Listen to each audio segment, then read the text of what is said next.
Hey there, and welcome everybody to an all-new episode of the Bad Mage Gaming Podcast. I am Medina, and with me as always is Michael Conroe. Yeah, I think the Bad Mage podcast is coming out of beta, just like Runeterra, and it's arguable which one people are more excited about.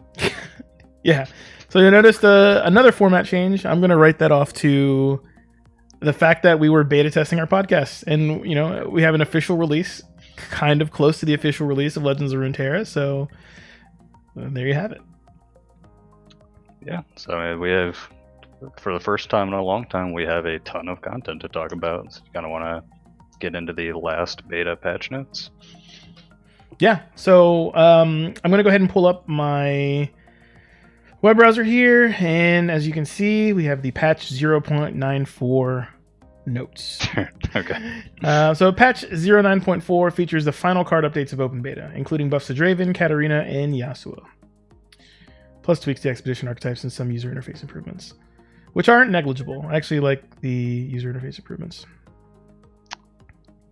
Yeah, I think I don't think it was on this patch. I think it was actually the last patch, but for some reason I missed it. I think one of the better changes was actually outside of the patch notes, where your vault scales infinitely now. Like, have you seen people, like the pictures of people opening level 28 vaults? That was mentioned in the patch note, yeah. Yeah. We actually had it was our last episode of Bad Mage Live that never made it to YouTube, but it was the one that we streamed on Twitch. Gotcha. Yeah. So it starts off here, the patch notes, with a note from Ruben Zhu, live design lead, who we're hopefully going to be able to reach out to and get on a future episode of the show. So that'd be pretty great. But he starts off explaining a little bit about their final update before the kind of launch, right? Because there's going to be a lot of exciting things happening during launch. So this is kind of a subtle patch with just some good card updates that they were really thinking about and playtesting aggressively over there.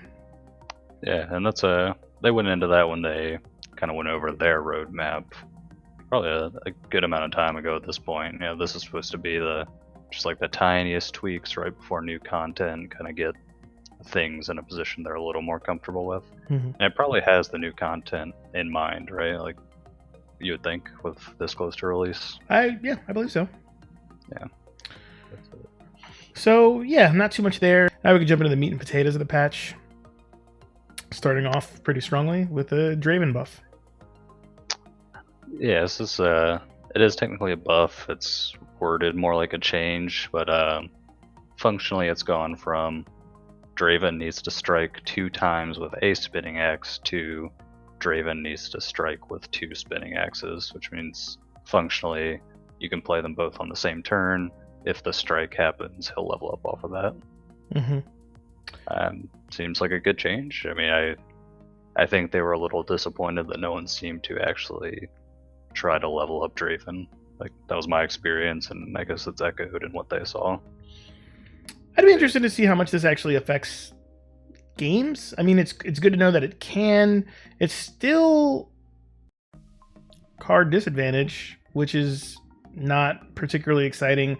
So the patch has been live for a couple hours now. I've played a few games, not a lot, maybe 10 or so games. I've seen a couple of Dravens, but none of them have taken advantage of this. I still haven't seen, I've seen the same amount of Dravens leveled up that I saw previously, which is close to 0. So, and it's early, I don't know how much it affects overall gameplay. I mean, it's cool to have that option, but I guess only time will tell. Yeah, I mean, my guess is not much. It is pretty much strictly a buff. I think that's like pretty easy to argue, but is it a meaningful buff? Like, probably both falling into the camp of not so much, but mm-hmm. it is technically there for whatever that's worth. Yeah. And they pretty much hit the nail on the head here, right? Like, we were using spinning axes to rummage them away. That's not the purpose of Draven. That's not what they want the purpose of Draven to be. So that is still my plan. Yeah, I'm not sure if it changes, but we'll see. You know, good luck trying, I guess. Here's another one. This one is a little more. This is a little more meaningful in my opinion. Once again, I still don't think Katarina is going to see a lot of play, but essentially, when she is played now, you create a fleeting Blade's Edge in hand. Yeah. Which is pretty good. I mean, that is a good change. I still don't think it changes the play patterns that much.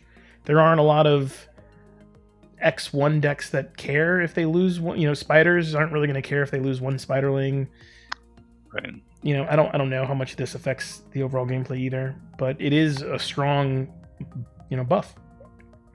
Yeah, I mean, at the end of the day, Katarina decks probably want to be attacking based on what all our abilities do. This makes combat slightly harder for your opponent, right? Like they know you can ping one thing, so they can't take like the slightly advantageous block. Again, this doesn't seem super meaningful, but it is a strict buff, and they did say they were going for small changes here. Mm-hmm. Yeah, not much to there. I mean, it's a buff. We'll see how it affects. I mean, they, you know, we'll see how it plays out. So here's a change that I actually think is pretty meaningful. It seems pretty boring, but it's you know, I think it's the best Yasuo buff we've had so far, and that's not saying much, but yeah. So Yasuo's health is increased by 1, which is pretty huge. A 4/4 is a lot different than a 4/3, right? We've seen Riot increase toughness or decrease toughness, whether or not they wanted to nerf or buff a unit, quite often, and it's very impactful and effective. That being said, I don't think this is an exception. I think 4 toughness is a lot better. I don't know if it fundamentally changes what the card was built for, but people might just start playing it as a 4/4 quick attack. I don't know. Yeah, I think that's the big thing. Like, the Yasuo deck doesn't change based on this, right? Like, Yasuo is exactly the same card, but we saw Chumplump at his original stat line was like a terror. Like, a 4/4 is just so big in this game. And this one has quick attack, so he's good on offense and defense. I mean, it's definitely another strict buff. I would look to the Ionia spoilers as they come out. Maybe look for some stun cards, possibly. Let Yasuo branch out. I think that would be the biggest buff. I can't wait. I mean, I'm actually playing this right now. That makes sense. I love Yasuo. I'm playing it right now as of this patch. The Yasuo deck hasn't changed much. I mean, it's playing all the same core cards, but when you play Yasuo, it feels a lot better. I don't know. I don't know if that matters. I am looking to see some more cards empower the Yasuo archetype. Well, hopefully it'll come through. Yeah, I mean, every card feels like it would go a long way. So we'll see. Okay. Yeah, as a 5/5, he's pretty good too. Obviously, when he's flipped. Is he a 5/5 or is? Yeah, I guess he is. Yeah, he's huge. Yeah, that's good. So Callista, I mean, I agree with this, right? Her play rate skyrocketed since we updated her last patch. We've observed that her power level still a tad low. We expect this might be the case. We want to initially focus on gameplay dreams when reworking champions, so we're making a pre-planned follow-up change to make her level up more consistently attainable.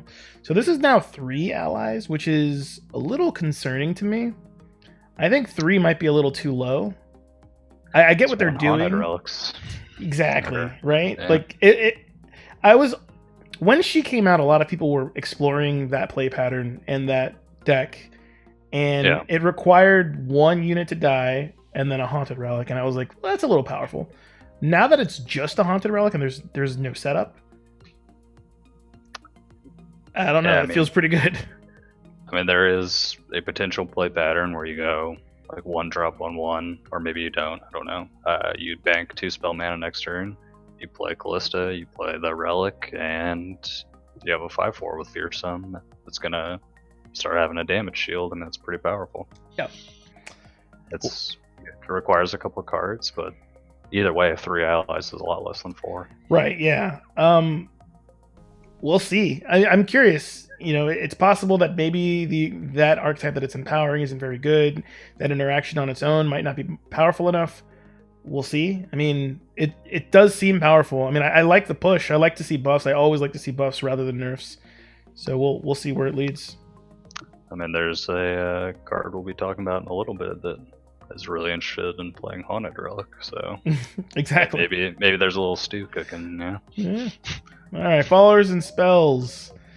Laurent Duelist. They want it to be a meaningful threat you can send in along with whoever he's given challenger. But his old stat line often didn't allow you to set up profitable attacks. A point in power. I don't think I care about this. I don't think Riot's being very truthful here. I think every time we've seen them actually want to buff a card, they've given it toughness. Yeah, right. They said they wanted this to be a buff, but this feels like maybe. I think this is like an expedition buff or something. 'Cause like I'd rather have a 3/3 than a 4/2 all day. Right. Yeah. Exactly. Yeah. We'll see. So, yeah. I mean, this expect card to isn't never play played with and this constructed, card. right? So it doesn't really yeah. matter. Yeah. Like Expedition players, maybe this will help you a little. That's what I would get out of that. we need to get an Expedition Pro on the podcast so they can talk to these changes that we don't understand. I mean, they took champions out of the expedition rewards, and I'm just not that interested anymore. Like before, I kind of had to play them. Yeah, you had to Now play I them. don't. Like I don't know when the next time I'm going to play Expedition is actually, unless there's some kind of Pro Tour Good format. reward back in, presumably. Yeah. You know, if there's a Pro Tour format where you have to like perform well in Expeditions and in constructed, that'd be pretty cool. Like a mixed format tournament. Yeah, I mean, if they make it meaningful, people will play it, right? Right now, it feels not that meaningful. So it's just an option to explore. It used to, and it used to dictate what, how many wildcards I was getting a week. We got rid of that. I don't think I'm ever going to do them again. I mean, at the end, I wasn't even really playing my expedition. I was conceding immediately. I was conceding, just getting my champion. Yeah. So like, that was not healthy. We've never been huge limited players. Maybe we're not the target audience there. Fair enough. All right, the next one is one that we all kind of knew that was coming, right? Like this card is very powerful. Vanguard Bannerman now grants other allies +1/+1, which is big. It's big. We've talked about defense buffs time and time again on the podcast. Not only losing power, toughness, but also power it's a big nerf, right? So yeah, I mean, if they were going to subscribe to the philosophy that the best deck pretty much always needs to be tuned down, then I think this was inevitable, right? This is clearly the best card in one of the best 3 decks or so. Yep. So I mean, there's lines where you go Bannerman, and it just feels like you can't lose. Yeah, disgusting. Yeah. Actually, I think this card's still good. I wasn't. We saw Mist Wraith kind of fall off after, or Wraithcaller, sorry, fall off after his nerf. My guess is this one's still good enough for now. Like I know we're not going to be on this patch for very long, but I think this card's still pretty potent. Yeah, I agree. You might have to intentionally go wider than you would normally, but it's still a good effect. Yeah, and just like there's not a ton of cards that Demacia deck wants to splash anyway, so the Allegiance feels relatively free, I would say. Yeah. But I mean, we'll see what happens. Yeah. I think it's a good change. All right, next up we have Blood for Blood. I've never seen anyone cast this card, I'm going to be honest. Yeah, I'm thinking the same thing. I also fall into that camp of having never cast it, and that's someone who plays Vlad decks, so this maybe... seems odd that you've never played this card, as it seems like it's geared towards Vladimir. I mean, I think it is, right? It's literally like, it's referencing the blood or whatever. This is a Vladimir card. 3 mana was a lot, and so I mean, this is when low mana cost cards, which I would describe as like 1 through 3, get either a cost reduction or a cost bump. That is one of the biggest changes that can happen, right? Like look at Black Spear. Black Spear was good at 2, maybe a little too good. I think it's bad at 3. I think it's way too bad. Like that's a card that needs to be like 2.5 or something. So when you have this card going from 3 to 2, this is potentially a huge buff, and maybe later on in the game, this is a potential combo card, right? Anytime you're copying something, like that's a powerful effect. Yeah, and on its surface, it reads 2 mana, draw a card, and you get to choose that card, right? Like it's a threat that you have in play.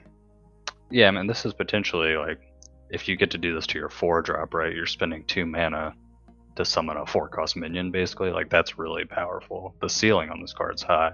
The question is like, is there going to be a deck that goes with it? I think the issue right now is Noxus doesn't really have that deck, so maybe we'll see this down the line. This obviously doesn't target champions. It says allied follower.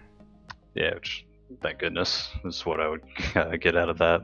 I think this card would be maybe very played if it could target champions. So. Yeah, it's an interesting change. I want to see where this goes.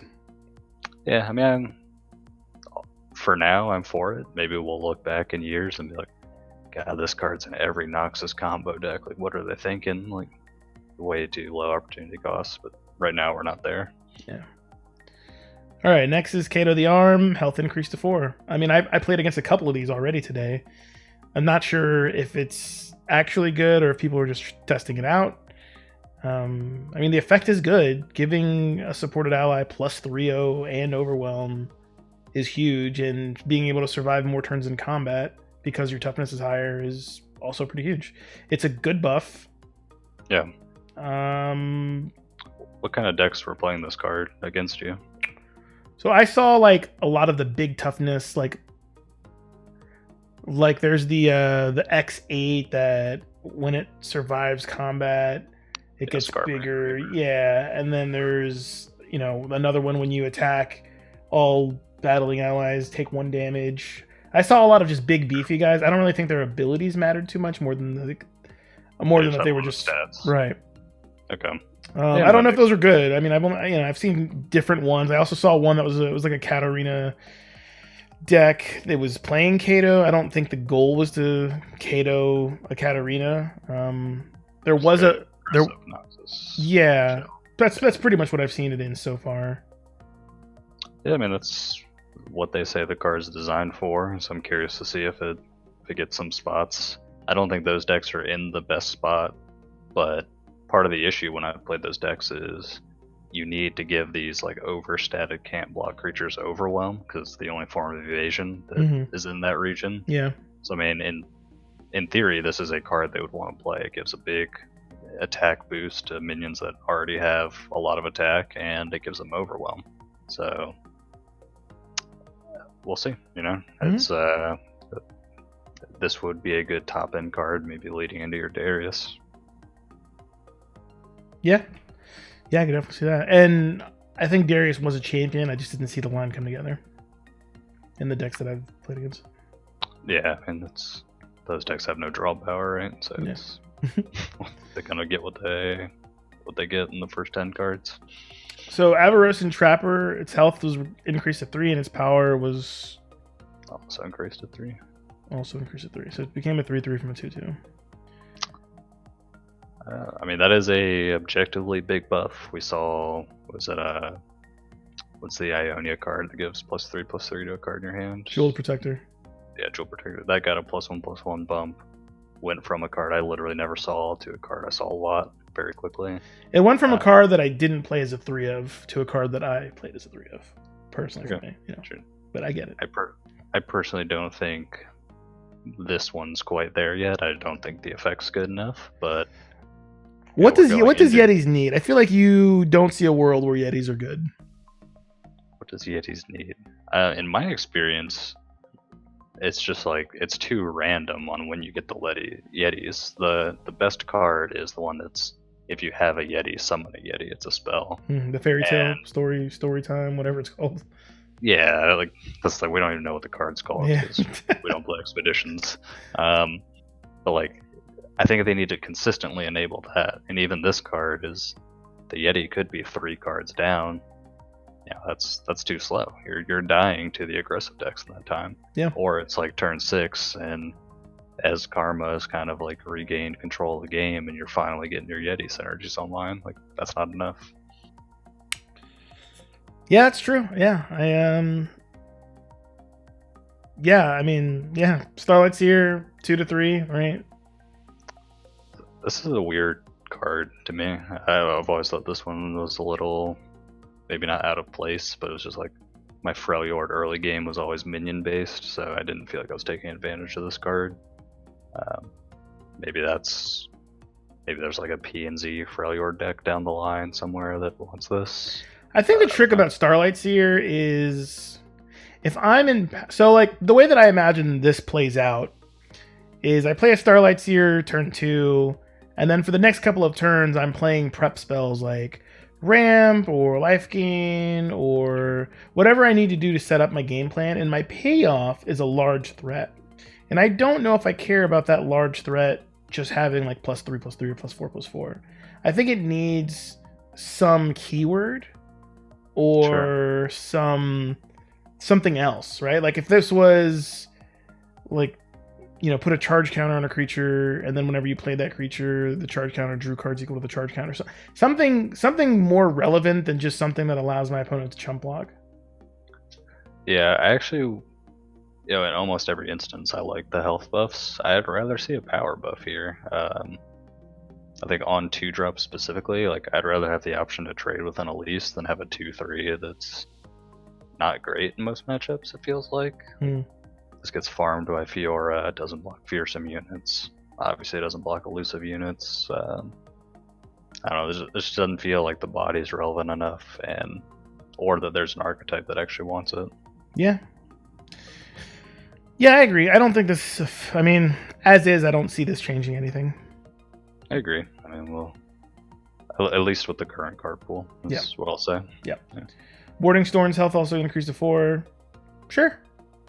I think Warding Stones really needs to be brought down to 2 mana. I mean, this was a nerf that happened in one of their closed betas. I remember playing Warding Stones as an 0/4. I was a little surprised, like all the ramp cards got hit before the open beta started.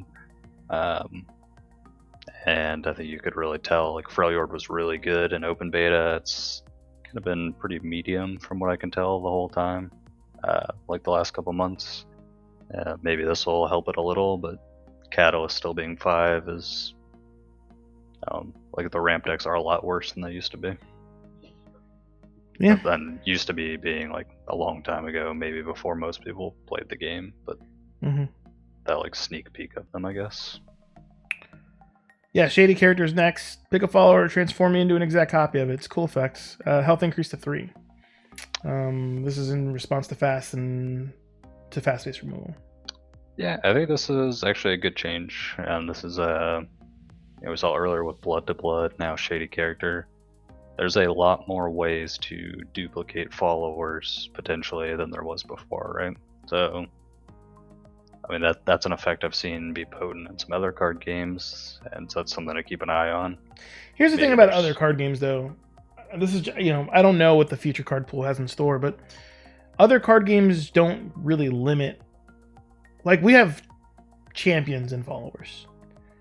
Most followers, there's a couple of good followers that I wouldn't mind duplicating, but most of the time the power that I care about it's in the champions. I want to copy champions. Yeah, I agree. So these effects are interesting, but I don't see anything that jumps out at me right now. Like I said, maybe in the future, but I don't know. I mean, these scream like you're looking for combo cards, right. Combo followers specifically in future sets. Like, this is a card that I don't think is good right now, but keep it in the back of your mind, when you're evaluating new sets. Like, if there's ever a card that you just think would be really busted if you could play 2 of them quickly, maybe these are the answer, right? Yeah. So I think we're on the same page there. Yep. Oh, here's a big one. What did they do to my boy? Frenzied Skitter. We talked once again, time and time again, how toughness is so powerful. Frenzied Skitter is now 2 toughness, which is pretty big. Yeah, I think in the last balance change, they talked about wanting to make Shadow Isles decks kind of commit to what their strengths were, instead of being a pile of good cards that were good in every archetype. Which was the case like 5 patches ago. They were just good at everything they did. Yeah, Mistrace, the deck was literally like Demacia Bannerman, but they also had great removal spells, and all their minions were better than everyone else's minions. And they're drawing more cards than every other fact. Yeah, it was like, I get it. That was clearly over the line. I think this is another change in this direction. They've talked about this card's been a bit too ubiquitous. They don't want this in your Spooky Karma deck anymore, is what they're saying. Like, this is not supposed to be a control minion. This is a spider for a reason. Put it in your aggro decks, use it there to win combat, where it will still be good, I think. But I think it'll still be good in the Spooky Karma deck, too. You're playing that card for the effect in a body. I don't really care what that body's power and toughness is. I think it'll depend what's played. I think losing the ability to Stonewall Zed on 3 is a really big deal in my experience playing Shadow Isles. I agree, yeah. That's true, but it's not necessarily bad, I agree with you, but I think it will be more potent in Spider's decks than it already was, just because it's less good defensively. Like 3 X's are still killing this even after you play it. Mm-hmm. So that's the end of the card changes. There's stuff on the watch list. A lot of people are complaining about both Ezreal and Karma. So it's funny that the watch list is Ezreal and Karma. Yeah, I mean, I don't think people like these cards together, and they don't like them apart either. It's I honestly don't think there's anything wrong with the Ezreal Karma, but I'm always in the minority. Every time something is talking about getting changed, I just don't see a problem with it. So I don't know. I'm clearly not. It's not on the same wavelength. I don't know. I mean, I think it is taking the mantle of the best like non-interactive deck, where it feels like they're making all the decisions. You know, it was elusive. So elusive is kind of like maybe a tier 2-ish deck these days. Ezreal Karma kind of rose up, took that spot. I think inevitably people just aren't going to like those decks. You know, it's kind of the nature of card games when it feels like nothing you do really mattered. You kind of just played your cards in the order they were drawn, and your opponent got to make all the decisions. It sucks, and I get it. Do I think it's too good? Not really. Personally, I think I side with you. I don't even find it that miserable to play against, but I see how other people could. Yeah, I mean, I don't know. I've been listening to some streamers, and they're pretty negative. Some people saying they can't leave it in the state that it is now. It would be a big mistake. Well, the patch notes came out. They've left it alone for this patch at least, right? Like I don't think it's a big deal. I think people are blowing it way out of proportion. Yeah, I mean, the good news is this deck rose to prominence on the back of it is like laughably good against Bannerman, because that is the most fair, like, right, here's my minion every turn deck, and Ezreal Karma is really good at shutting that down. Mm-hmm. So, but Bannerman like beat all the decks that beat Ezreal Karma pretty handily, like all this like discard aggro, spiders and stuff. Like Bannerman was really good at fighting for board. So maybe the decks that beat Ezreal Karma will be better positioned in the meta going forward to kind of prey on this a little more.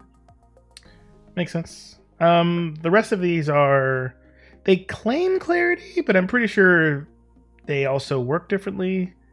So Bright Steel Formation is probably the biggest example here. Like, I mean, this is functionally the same. It is only different when Shen's in play, flipped, as far as I know. Maybe like Greenglade Duo too. There's like Greenglade Caretaker. Yeah, I'm sorry. Yeah. Those are the instances they cite. Yeah, and I mean, I've played those decks. I'm not going to say I play them a lot. I've played them a lot, or I've played them enough to know that it is.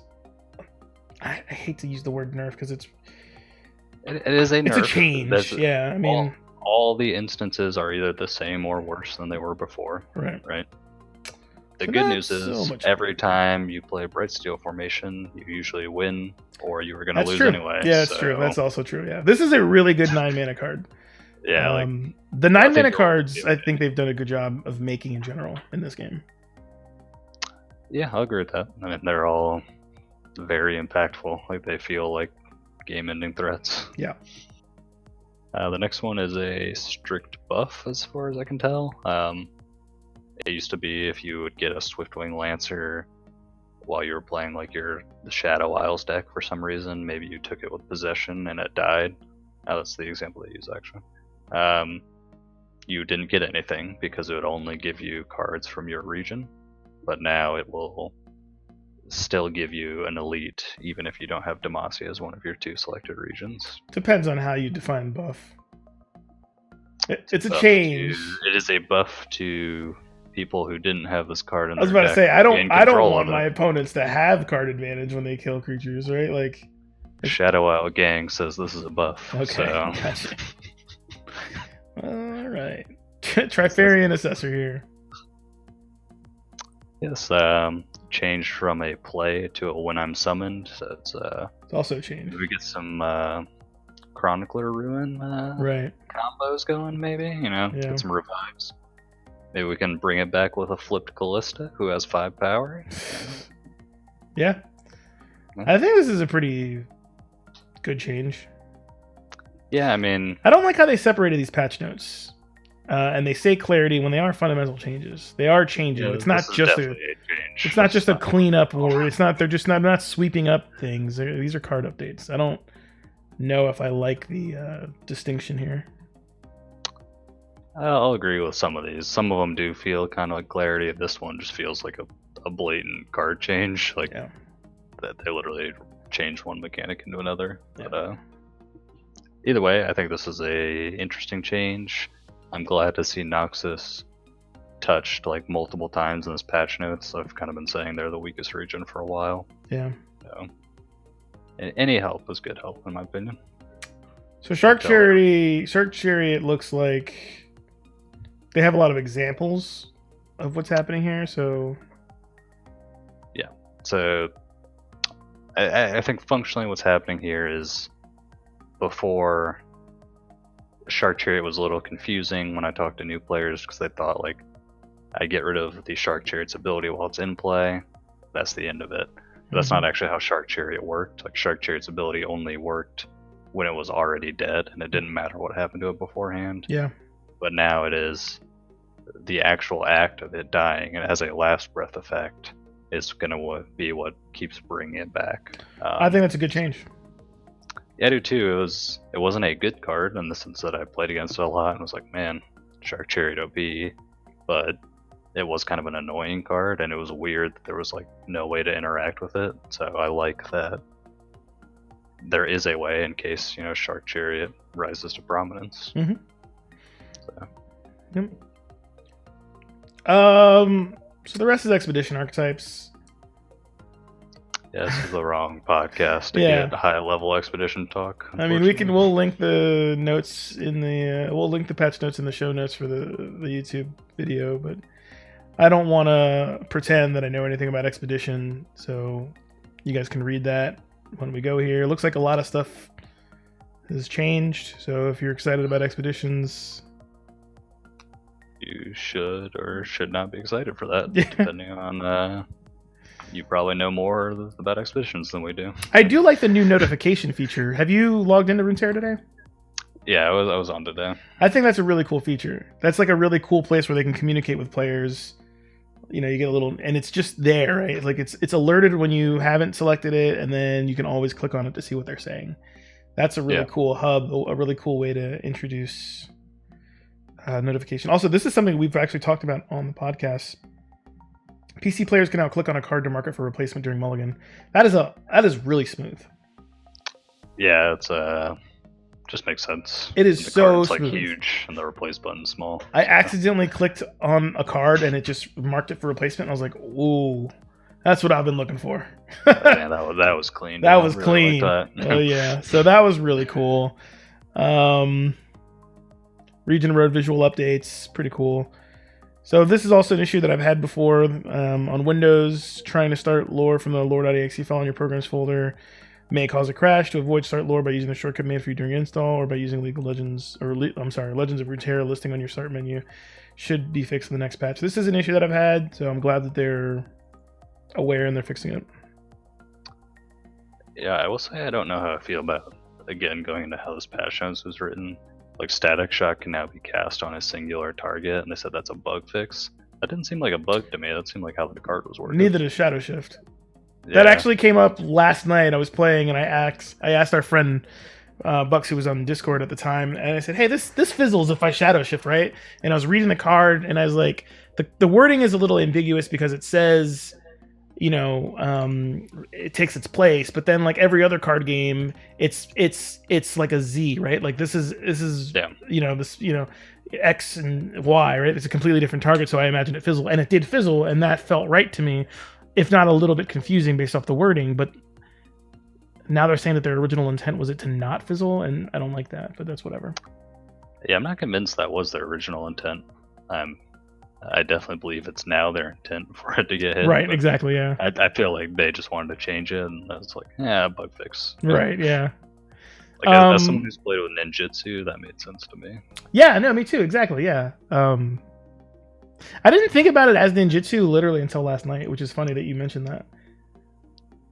I used it to turn on a Z level up, which I imagine was the intent of the card, but I had never like put two and two together that way. Yeah. I don't know. That was interesting. This is interesting. Friend challenge will now randomly assign first and second player in each match. So there was a point in time when I don't know how it worked previously, but there was a point in time when you and I were fighting a lot, and you kept complaining that you never went first. Dude, I was never on the play, dude. Oh my goodness. So I don't have any confirmation. I knew it. I don't know how it works. I just think that it's really funny that they've emphasized that it will rotate now, and that's pretty funny to me. I do wish this was. I believe this is live on Magic Arena. I wish there was 3 options where it's like, you go first, I go first, or random. I think that would help a lot for future tournament play. Yeah. You know, game 1 we set it to random. Game 2, you could choose. On the flip side, Hearthstone tournaments have always been run like that. It's just random every game, right? So it's not necessarily necessary. That's not a great sentence, but I would like to see the option. I think it's more strategic when you get to choose, because there's decks I've played like Mist Race where I would choose to go second. You know, I want to attack on even turns. So Right. Yeah. Yeah. No, I get it. You address Static Shock. I don't like that. I don't think it should work that way. it's weird. Yeah. What else is interesting here? I think those were the big ones. Oh, nope. Here's a big one for me. Okay. I hated this. Drawing poison puff caps caps, now has yeah. a correct sound for different numbers of motion. So it went from always being the same amount for like everyone, Yeah.